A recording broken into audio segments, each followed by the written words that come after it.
گوجری زبان میں اپڈیٹ سنیے۔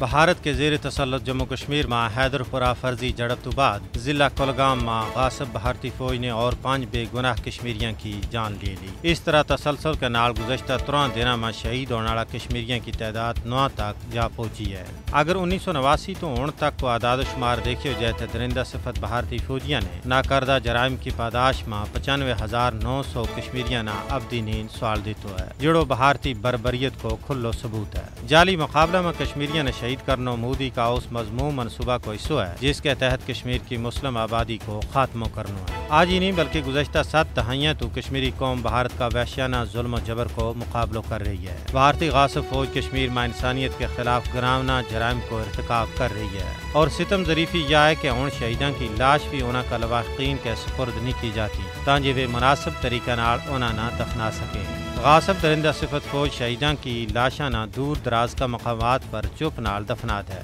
تاکہ وارثاں نہ روحانی عذاب میں مبتلا کی جا سکے، جیڑی نہ صرف انسانی حقوق کا عالمی قوانین کی سنگین خلاف ورزی ہے بلکہ انسانیت کے خلاف ایک جرم ہے۔ کشمیر میں موت کو یہ رقص 1947 جاری ہے۔ بھارتی غاصب فوجیوں نے گزشتہ مہینہ ضلع بانڈی پورہ کا علاقہ گنڈ جہانگیر میں اسی طرح کا ایک جعلی مقابلہ میں ایک شہری نے شہید کر دیتا تھا۔